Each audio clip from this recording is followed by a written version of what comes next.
ঘরের মাঠে সিরিজ হারলাম, তাও আবার নিউজিল্যান্ডের কাছে। ভাই এটা হার না, এটা অপমান। বিরাট কোহলির সেঞ্চুরি ব্যর্থ, নীতিশ রেড্ডির 50, হর্ষিত রানার স্মরণীয় ইনিংস সেটাও ব্যর্থ।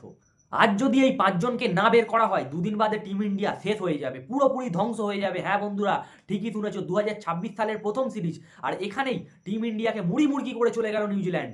এই সেই নিউজিল্যান্ড যারা 2024-এ এসে টেস্টে আমাদের সাফ করেছিল, আর এবার এসে ওডিআই সিরিজেও আমাদের সাফ করে চলে গেল। একটা সোজা প্রশ্ন করি, এই হারের সবচেয়ে বড় দোষী কে, খেলোয়াড় নাকি কোচ?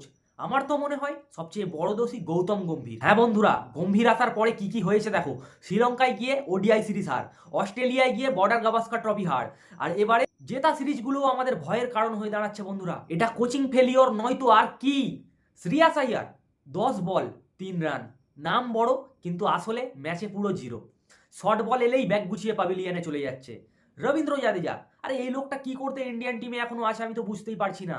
ব্যাটে মাত্র 12 রান, আর এদিকে উইকেট জিরো। বল না বলে না ব্যাটে। রোহিত শর্মা 13 বল 11 রান, 3 ম্যাচেই ফ্লপ। চাপে ভেঙে পড়ছে একটা লিডার। আর বাইরে বসে আছে যশস্বী জয়সওয়াল, ঋতুরাজ গায়কর। কারণ কি? রোহিত খেলবেই। কারণ কি? 2027 পর্যন্ত রোহিত থাকবে। হ্যাঁ, রোহিত কোহলি থাকবে আমি বুঝতে পারছি, কিন্তু ফর্ম নিয়েও তো একটা মতভেদ রয়েছে। প্লেয়ারের যদি ফর্ম না থাকে, তাহলে সেই প্লেয়ারটাকে জোর করে খেলিয়ে আমরা ম্যাচের পর ম্যাচ, সিরিজের পর সিরিজ হারতে থাকবো? এখনো সময় আছে রোহিতের ফর্মে আসার। যদি রোহিত ফর্মে না আসে, পরে সিরিজেই হয়তো রোহিতকে ড্রপ হতে দেখতে পারেন আপনারা। এবার বলি কুলদীপ যাদব, 6 ওভার 48 রান, পুরো সিরিজে কিচ্ছু করতে পারে না বন্ধুরা। একটা টার্ন নেই, একটা উইকেট নেই।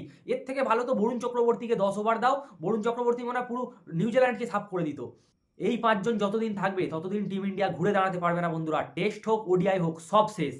আবারও বলছি, ঘরের মাঠে ওডিআই সিরিজ হেরেছে ভারত, এটা হার না, এটা লজ্জা।